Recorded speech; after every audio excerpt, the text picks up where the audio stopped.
So welcome to the sixth episode of valve and valve train mechanism. അപ്പോൾ കഴിഞ്ഞ സെഷൻസിലൊക്കെ നമ്മൾ discuss ചെയ്തത് over head cam ഷാഫ്റ്റിനെ കുറിച്ചും ഓവർ ഹെഡ് വാൽവ് മെക്കാനിസത്തെ കുറിച്ചൊക്കെയാണ്. നമ്മൾ ഇത്തവണ നമ്മൾ ഡിസ്കസ് ചെയ്യാൻ പോകുന്ന ഈ ടോപ്പിക്കില്ലേ, that is very much important. നമ്മൾ ഈ ഒരു ഡിസ്കഷൻ ചെയ്യാൻ പോകുന്ന ടോപ്പിക്ക് എന്ന് പറയുന്നത് വാൽവ് ടൈമിംഗ് ഡയഗ്രത്തെ കുറിച്ചാണ്. നിങ്ങൾക്ക് വാൽവ് ടൈമിങ് എന്ന് പറയുന്നത് ഇമ്പോർട്ടൻസ് ചെയ്യാൻ പറ്റും. നമ്മൾ ആദ്യം എന്താ ഡിസ്കസ് ചെയ്ത് ടൈപ്സ് ഓഫ് വാൽവ്, അല്ലെ എന്താണ് വാൽവിൻ്റെ ഫംഗ്ഷൻ, അതെങ്ങനെ ഉണ്ടാക്കണമെന്ന് ഡിസ്കസ് ചെയ്ത്. പിന്നെ നമ്മൾ അപ്പോൾ ഫംഗ്ഷനെ കുറിച്ച് പഠിച്ചപ്പോൾ നമ്മൾ പറഞ്ഞു വാൽവ് അടയുകയും തുറയുകയും ചെയ്യും. അതായത് ഈ പാസേജിനെ, ഇൻലെറ്റിൻ്റെ എക്സോസിൻ്റെ പാസേജിനെ ഓപ്പൺ ആക്കുകയും ക്ലോസ് ആക്കുകയും ചെയ്യും എന്ന് പറഞ്ഞു. അതാണ് ഫംഗ്ഷൻ. പിന്നെ നമ്മൾ എന്ത് ചെയ്തു, വാൽവ് ഓപ്പറേറ്റിംഗ് മെക്കാനിസത്തിൽ ഈ ഓപ്പൺ ആക്കുക ക്ലോസ് ആക്കുക എന്ന് പറഞ്ഞാൽ അതെങ്ങനെയാണ് സംഭവിക്കുന്നത് നമ്മൾ ഡിസ്കസ് ചെയ്ത്. എവിടെയാണ് രണ്ടാമത്തെ സെഷൻസിൽ നമ്മൾ പിന്നീട് ഡിസ്കസ് ചെയ്ത്. അങ്ങനെ നമ്മൾ different type of valve operating mechanism discuss ചെയ്ത്. അതായത് ഏതൊക്കെയായിരുന്നു അത്, side valve mechanism, over head valve mechanism ഒക്കെ ഡിസ്കസ് ചെയ്ത്. ഇപ്പം നമ്മൾ ഡിസ്കസ് ചെയ്യാൻ പോകുന്ന ടോപ്പിക് ഏതാണ്, and that is valve timing. എപ്പോഴാണ് ഈ വാൽവ് അടയുകയും തുറയുകയും ചെയ്യേണ്ടത് എന്നുള്ളതാണ്.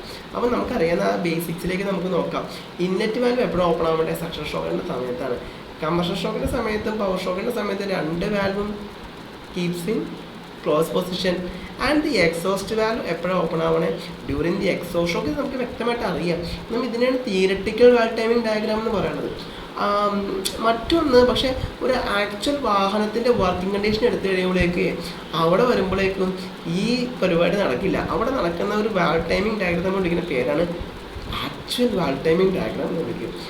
തിയററ്റിക്കലും ഈ ആക്ച്വൽ വാൽവ് ടൈമിംഗ് ഡയഗ്രാം വ്യത്യസ്തമാണ്.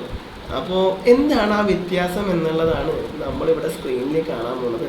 അപ്പോൾ ഞാൻ ആ ഒരു സ്ക്രീനിലേക്ക് അത് വ്യക്തതയോടെ വരുന്നതിന് വേണ്ടിയിട്ട് ഞാൻ സ്ക്രീനിൽ നിന്ന് ഒത്തിരി മാറി നിൽക്കാം. അപ്പോഴേക്കും അതിനൊരു വ്യക്തത വരും. Okay, you can see that. ഇപ്പോൾ നമ്മൾ സ്ക്രീനിൽ കാണുന്നതാണ് തിയററ്റിക്കൽ വാൽവ് ടൈമിംഗ് ഡയഗ്രാം. ഇത് നോക്കിക്കുക ഇതിൻ്റെ വർക്കിംഗ് എങ്ങനെയാണെന്നുള്ളത്. അപ്പോൾ ഇവിടെ ഇൻലെറ്റ് വാൽവ് ഓപ്പൺ ആണ്, IVO എന്ന് പറഞ്ഞാൽ ഇൻലെറ്റ് വാൽവ് ഓപ്പൺ. നമ്മൾ ഇതിൻ്റെ വർക്കിംഗ് പഠിക്കുമ്പോഴേക്കും ഒരു എൻജിൻ്റെ ഓരോ സ്ട്രോക്കിനെയും ഈ ചിത്രത്തിൽ ഓരോ ഹാഫ് സർക്കിൾസ് ആയിട്ടാണ് ഡിഫൈൻ ചെയ്തേക്കുന്നത്. അഥവാ സക്ഷൻ സ്ട്രോക്കിനെ ഡിഫൈൻ ചെയ്തേക്കുന്നത് ഈ TDC എന്നുള്ള BDCയിലേക്കുള്ള മൂവ്മെൻറ്റാണ് സക്ഷൻ സ്ട്രോക്ക്. സക്ഷൻ സ്ട്രോക്കിനെ ഡിഫൈൻ ചെയ്തേക്കുന്നത് ഈ ഹാഫ് സർക്കിളാണ്. കംപ്രഷൻ സ്ട്രോക്കിനെ ഡിഫൈൻ ചെയ്തേക്കുന്നത് ഇപ്പോൾ ഈ കാണുന്ന ഹാഫ് സർക്കിളാണ്. അതേപോലെ എക്സ്പാൻഷൻ സ്ട്രോക്ക് അഥവാ പവർ സ്ട്രോക്കിനെ ഡിഫൈൻ ചെയ്തേക്കുന്നത് ഈ ഹാഫ് സർക്കിളും എക്സോസ്റ്റ് സ്ട്രോക്കിനെ ഡിഫൈൻ ചെയ്തേക്കുന്നത് ഈ കാണുന്ന ഹാഫ് സർക്കിളുമാണ്. അപ്പോൾ ഇങ്ങനെയാണ് ഇത്രയും ഹാഫ് സർക്കിൾസ് ആക്കിയിട്ടാണ് നമുക്ക് ഈ ഒരു സിസ്റ്റത്തിനെ നമ്മൾ ഡിഫൈൻ ചെയ്ത് കാണിച്ചു തന്നേക്കണം നിങ്ങളുടെ അടുത്തേക്ക് വേണ്ടിയിട്ട്. അപ്പോൾ നമുക്ക് ഓരോ പാർട്സിൻ്റെ പേരുകളൊക്കെ നമുക്ക് ഇവിടെ നോക്കാൻ വേണേ. യെസ്, സക്ഷൻ ഷോക്കിൻ്റെ സമയത്ത് എന്താണ് സംഭവിക്കുന്നത്? സക്ഷൻ ഷോക്കിൻ്റെ സമയത്ത് പിസ്റ്റൺ TDC ടു BDC പോകുമ്പോൾ ഇൻലെറ്റ് വാൽവ് ഓപ്പൺ ആകുന്നു.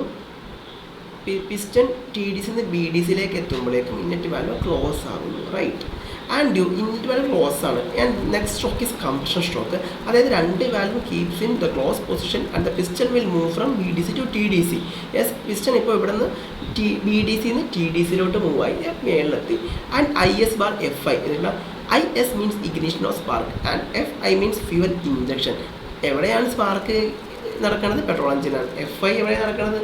ഫ്യൂൽ ഇഞ്ചക്ഷൻ നടക്കുന്നത് it is in diesel engine. അപ്പോൾ നമ്മൾ ഡിഫറൻഷിയേറ്റ് ചെയ്ത് കാണിക്കുന്നില്ല, രണ്ട് സെയിം ആയിട്ട് കാണിക്കുന്നു. യെസ്, ആൻഡ് ഈ സ്പാർക്ക് വന്നത് മൂലം എയർ ഫ്യൂൽ മിക്സർ കത്തുന്നു.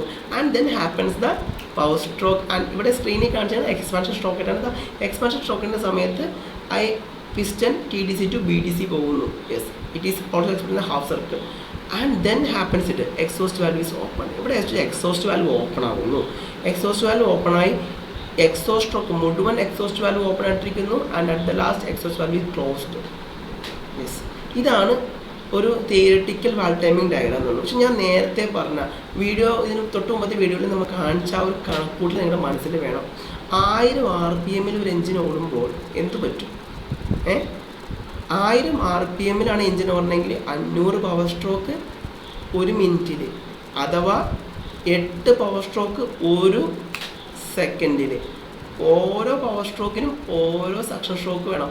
അതായത് 8 സെക്കൻഡ്, 1 സെക്കൻഡിൽ 8 തവണ 1 സെക്കൻഡിൽ 8 തവണ ഇന്നറ്റ് വാൽവ് തുറയെ അടയാൻ വേണം. അപ്പോൾ 1 സെക്കൻഡിനകത്ത് ആ ഒരു ചെറിയ സമയം കൊണ്ട് വാൽവ് തുറന്ന് അടയുകയും വേണം, എൻജിൻ്റെ ആവശ്യമായ എയർ എടുക്കുകയും വേണം. എൻജിൻ്റെ സ്പീഡ് കൂടുന്തോറും ലോഡ് കൂടുന്തോറും ഈ സമയം കുറഞ്ഞുകൊണ്ടിരിക്കും. അതായത് ഒരു 6000 RPM എടുത്ത് 6000 RPM എൻജിൻ ഓടുന്നതെന്നുണ്ടെങ്കിൽ 1 സെക്കൻഡിൽ 50 തവണ ഈ വാൽവ് തുറന്ന് അടയണം. അതായത് 1 സെക്കൻഡിൽ 8 തവണയാണ് 1000 RPM, 1 സെക്കൻഡിൽ 50 തവണ തുറന്നടയണം ഇന്നറ്റ് വാൽവ്. അപ്പോൾ ഈ 6000 RPM ഇന്നറ്റ് വാൽവിന് എൻജിൻ്റെ അകത്തേക്ക് എയറിനെ ഫീഡ് ചെയ്യാൻ കിട്ടുന്ന സമയം വളരെ കുറവാണ്. അപ്പോൾ ആ സമയം നമുക്ക് കുറച്ചും കൂടി എക്സ്പാൻഡ് ചെയ്യാൻ, കുറച്ചും കൂടി നേരെ ഇന്നറ്റ് വാൽവ് തുറന്നിരിക്കാനൊക്കെ വേണ്ടിയിട്ടാണ് നമ്മൾ ഈ ഒരു theoretical valve timing diagram we cannot use പിന്നെ റിയൽ ലൈഫ് എൻജിൻ. അവിടെ നമ്മൾ ഉപയോഗിക്കുന്ന ഒരു സിസ്റ്റമാണ് നമ്മളിപ്പോൾ പറഞ്ഞു വരാൻ പോകുന്ന ആക്ച്വൽ വാൽവ് ടൈമിംഗ് ഡയഗ്രാം. ഇപ്പോൾ നിങ്ങൾ സ്ക്രീനിൽ കാണുന്നതാണ് ആക്ച്വൽ വാൽവ് ടൈമിംഗ് ഡയഗ്രാം എന്നുള്ളത്. അപ്പോൾ ഈ ആക്ച്വൽ വാൽവ് ടൈമിംഗ് ഡയഗ്രത്തിലേക്ക് പോകുമ്പോഴേക്കും ഇവിടെ നിങ്ങൾക്ക് സ്ക്രീനിൽ നിങ്ങൾക്ക് ചില കാര്യങ്ങളൊക്കെ നോക്കാം.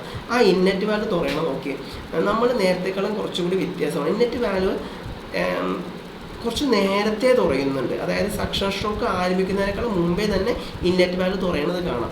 അത് ഞാൻ വേണമെങ്കിൽ ആ പോയിന്റർ ഉപയോഗിച്ചുകൊണ്ട് തന്നെ അത് കാണിക്കാം. ശരിക്കും ഇവിടെ നിന്നായിരുന്നു ഇന്നറ്റ് വാൽവ് തുറയുണ്ടെങ്കിൽ കുറച്ചുകൂടി നേരത്തെ ഇന്നറ്റ് വാൽവ് ഇവിടെ തുറയുന്നുണ്ട്. അതിനുശേഷം ഇന്നറ്റ് വാൽവ് ശരിക്കും പറഞ്ഞാൽ സക്ഷൻ സ്ട്രോക്ക് തീരുമ്പോൾ അടയേണ്ട ഇന്നറ്റ് വാൽവ് അഥവാ innate valve IVC innate valve closing എന്നുള്ള നടക്കണം. എപ്പോഴാണ് ഇന്നറ്റ് സ്ട്രോക്ക് കഴിഞ്ഞ് സക്ഷൻ സ്ട്രോക്ക് കഴിഞ്ഞ് കുറച്ച് നേരം കഴിഞ്ഞിട്ടാണ് ഇന്നറ്റ് വാൽവ് ക്ലോസ് ആവുന്നത്. And during the compression stroke both the valve remains in close position. ഇവിടെ നോക്കിയേ, നേരത്തെ നമ്മൾ IS അല്ലെങ്കിൽ ഇഗ്നിഷൻ ഓഫ് സ്പാർക്ക് കണ്ടത് കൃത്യം എൻഡ് ഓഫ് ദ കംപ്രഷൻ ആയിരുന്നെങ്കിൽ ഇവിടെ നമ്മൾ കുറച്ചും കൂടി നേരത്തെ ഇഗ്നിഷൻ ഓഫ് സ്പാർക്ക് കൊടുക്കുന്നതാണ്. കാരണം സ്പാർക്ക് കൊടുത്തതിൻ്റെ പുറകെ തന്നെ ഒരിക്കലും ഇഗ്നിഷൻ സംഭവിക്കില്ല. അപ്പോൾ സ്പാർക്ക് കൊടുത്ത് the flame should propagate inside the compression chamber. ആ ഫ്ലെയിം കംപ്രഷൻ ചേമ്പർ മൊത്തം പ്രൊപ്പഗേറ്റ് ചെയ്യാൻ എടുക്കുന്ന ഒരു മില്ലി സെക്കൻഡ് ഉണ്ട്. അത്രയും സെക്കൻഡ് കുറച്ച് നേരത്തെ, അത് പ്രതീക്ഷിച്ച് നമ്മൾ കുറച്ച് നേരത്തെ തന്നെ നമ്മൾ എന്ത് കൊടുക്കുന്നു, ഇഗ്നിഷൻ ഓഫ് സ്പാർക്ക് കൊടുക്കുന്നു. തന്മൂലം at the end of compression തന്നെ എന്ത് സംഭവിക്കും, ഫ്ലെയിം പ്രൊപ്പഗേറ്റ് ചെയ്ത് it will cause the ignition.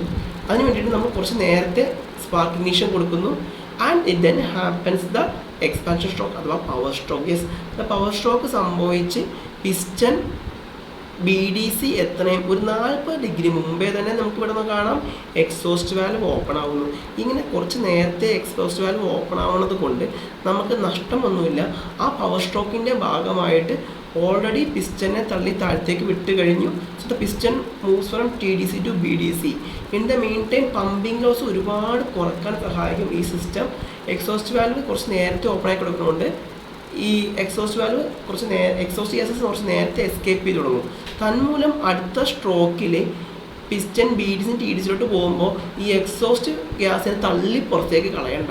കാരണം ഓൾറെഡി തന്നെ ഹൈ പ്രഷറിലെ എക്സോസ്റ്റ് ഗ്യാസ് പുറത്തേക്ക് പോയിരുന്നത് കൊണ്ട്, അല്ലെങ്കിൽ കമ്പസ്റ്റൻ ഗ്യാസ് പുറത്തേക്ക് പോയിരുന്നതുകൊണ്ട് പിസ്റ്റണിന് ഈസി ആയിട്ട് BDC TDCയിലോട്ട് മൂവ് ചെയ്യാൻ സാധിക്കും. തന്മൂലം നമുക്ക് ആ പവർ സ്ട്രോക്കിൻ്റെ മുഴുവൻ ഗുണവും ഫ്ലൈ വീലിലേക്ക് ട്രാൻസ്മിറ്റ് ചെയ്യാനും സാധിക്കും. Yes, that's A clear cut point. അതിനുശേഷം ഈ എക്സോസ്റ്റ് വാൽവ് അടയണ സ്ഥലം നോക്കിയാൽ ഇവിടെ അടയേണ്ട എക്സോസ്റ്റ് വാൽവ് കുറച്ചും കൂടി വൈകിയാണ് ഇവിടെ എക്സോസ്റ്റ് വാൽവ് ക്ലോസ് ആവുന്നത്. അപ്പോൾ സ്കാവെഞ്ചിങ് എന്ന് പറഞ്ഞ പ്രോസസ്സിനെ ഒരുപാട് അങ്ങ് ബൂസ്റ്റ് ചെയ്യാൻ സഹായിക്കും ഈ സിസ്റ്റം. അപ്പോൾ സ്കാവെഞ്ചിങ്ങും പമ്പിങ് ലോസും ഒരുപക്ഷെ നിങ്ങൾക്ക് ഒരു ഡൗട്ട് ക്രിയേറ്റ് ചെയ്തിരിക്കാം. അപ്പോൾ ഞാനത് കുറച്ചുകൂടി വ്യക്തതയാക്കി അത് പറഞ്ഞു തരാനും I am ready for that. 3 terms ഉണ്ട് ഇവിടെ: lead, lag, overlap. These 3 terms are very much important. അപ്പോൾ ഇപ്പോൾ നിങ്ങളുടെ സ്ലൈഡ് സ്ക്രീനിൽ കാണുന്ന ഭാഗം തൊട്ട് മുമ്പത്തെ സ്ലൈഡിലൂടെ വളരെ വ്യക്തമായിട്ട് എനിക്ക് പറഞ്ഞു തരാൻ സാധിച്ചു എന്ന് തോന്നുന്നതുകൊണ്ട് ഇവിടെ ഞാനത് കൂടുതൽ എക്സ്പ്ലെയിൻ ചെയ്യുന്നില്ല. It is very clear cut for you. ഇവിടെ നമുക്ക് നോക്കാം. ആ 3 വാക്കുകളായിരുന്നു ലീഡ്, ലാഗ്, ഓവർലാപ്പ് എന്നുള്ളത്. ലീഡ് എന്ന് പറയുന്നത് എന്താണെന്ന് നോക്കാം. ലീഡ് എന്ന് പറയുന്നത് നമുക്ക് ഇവിടെ കാണാൻ പറ്റും. വാൽവ് ലീഡ് ചെയ്യുക എന്ന് പറയുന്നത് കുറച്ചും കൂടി നേരത്തെ, അഥവാ സക്ഷൻ സ്ട്രോക്കിന് മുമ്പേ വാൽവ് തുറന്നതിൻ്റെ പേരാണ് വാൽവ് ലീഡിങ് എന്ന് പറയുന്നത്. അതുപോലെ ഇവിടെ സക്ഷൻ സ്ട്രോക്ക് കഴിഞ്ഞ് കംപ്രഷൻ സ്ട്രോക്കിൻ്റെ സമയത്തും ഇൻലെറ്റ് വാൽവ് ഓപ്പണായി നിൽക്കുന്നു. ഇവിടെ കുറച്ച് കഴിഞ്ഞാണ് അടയുന്നത്. ഇതിൻ്റെ പേരാണ് വാൽവ് ലാഗിങ് എന്ന് പറയുക. വാൽവ് ലാഗിങ് നമുക്കിവിടെ എക്സോസ്റ്റ് ലീഡിങ് നമുക്കിവിടെ എക്സോസ്റ്റ് വാൽവിനും കാണാം, വാൽവ് ലാഗിങ് നമുക്ക് എക്സോസ്റ്റ് വാൽവിനും കാണാം. ഈ വാൽവ് ഓവർലാപ്പ് എന്ന് പറയുന്നത് മറ്റൊന്നാണ്. രണ്ട് വാൽവും തുറന്നിരിക്കുന്ന പൊസിഷൻ്റെ പേരാണ് വാൽവ് ഓവർലാപ്പിംഗ്. വാൽവ് ഓവർലാപ്പിംഗ് എപ്പോഴാണ് വേണ്ടത്? സക്ഷൻ സ്ട്രോക്കിൻ്റെ തുടക്കത്തിലും എക്സോസ്റ്റ് സ്ട്രോക്കിൻ്റെ അവസാനവുമാണ് നമുക്ക് ഈ വാൽവ് ഓവർലാപ്പിംഗ് ഉണ്ടാവുന്നത്. അഥവാ ഇൻലെറ്റ് വാൽവും എക്സോസ്റ്റ് വാൽവും ഒന്നിച്ച് തുറന്നിരിക്കുന്ന സ്ഥലത്തിൻ്റെ പേരാണ് വാൽവ് ഓവർലാപ്പിംഗ് എന്ന് പറയുന്നത്. അപ്പോൾ നമുക്ക് അടുത്ത വീഡിയോയിൽ ഒരു വാൽവ് ടൈമിംഗ് ഡയഗ്രത്തിൻ്റെ മറ്റൊരു തലവും കൂടി കണ്ടുകൊണ്ട് അടുത്ത വീഡിയോയിൽ, ബിക്കോസ് ഈ video already 10 minutes is over. Okay, so see you on next video. Thank U.